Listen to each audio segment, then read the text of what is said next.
Meat can be an absolutely brilliant bait all year round. However, the best time of year to me always seems to be spring and autumn. At the moment, we're getting into probably every angler's favourite time of year and season, spring. After a long winter, a lot of rain, some cold nights, the fish are starting to move about now and they're looking to feed. The reason meat is so good is because it's high in protein, and because the fish have been dormant all winter, they're looking to bulk up and eat stuff that is high in protein, such as meat, and that's why it becomes such a good bait at this time of year. Meat can be a brilliant bait for all species. However, today we're mainly going to be targeting F1s and carp. Although meat can be a fantastic bait, not every venue allows it, so do always check whether you're allowed to use it on your local venue. Here at Royal Berkshire, we put a 2 tin limit on our matches, and 9 times out of 10, 1 tin will do your whole session. The easiest way to cut your meat is using a dedicated meat cutter. So today I've used a 7mm meat cutter. What this gives you is consistency in the cubes of meat. So every single cube is the exact same size when you do it this way. There are alternatives. You can do it the old school way with just a knife, cutting them into whatever size cubes you want.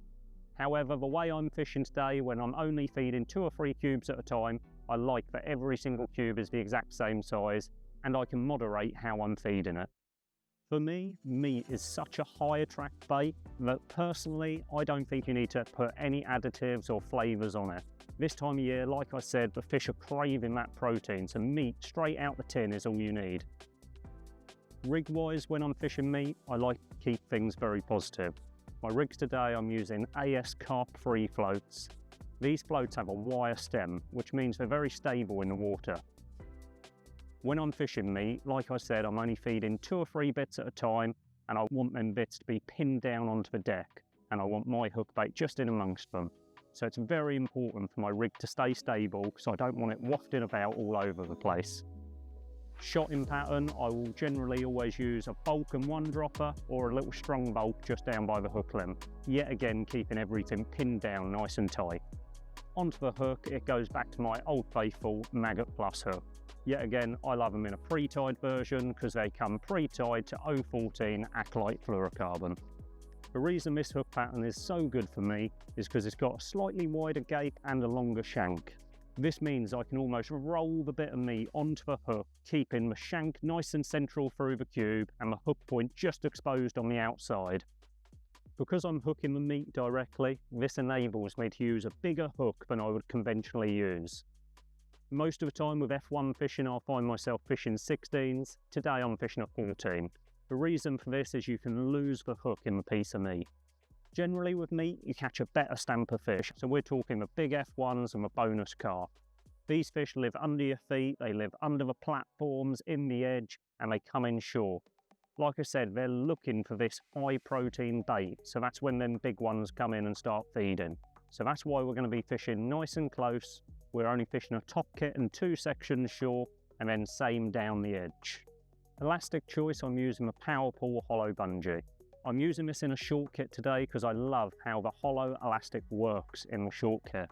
This hollow elastic will generally stretch a little bit more than a hybrid or say a solid elastic, and what that means is when you've got them big fish going for snags and they're doing big lunges trying to take you in there, I've always found that I lose less fish when I'm using a hollow elastic. However, because I've got this in a short kit, there's less elastic, which means I can keep the fish under control. The 2 most important things about meat fishing is discipline and patience. And what I mean by this is because the bites have to be a tiny little lip, it's really hard not to strike when you see the float go under. But what we want to do is we want to hold the pole nice and tight, nice and still, and when that float dips, we just do a tiny little lift and the fish is hooked. Because we are fishing for a better stamp of fish, sometimes the bites take a little bit longer to come by. So what we've got to do is we've got to be patient and almost sit there like a statue and just wait for that all-important bite and make the most of it when we do get one. Overall, it's been a great day today. We've caught fish on every line. The weather has been typically spring-like. Started off in a t-shirt in the sun, and now I've got every layer I brought with me on. The one thing that's really stood out today is how well the Power Pull hollow bungee performs. I fished the orange 14-16, 13 metres up the bank. I fished the green 10-12 shore, and I've used the blue 18-20 down the edge where I've got to really hit and hold and not let them into the rushes. If it's been a while since you last fished with me, I'd urge you to get out and give it a go.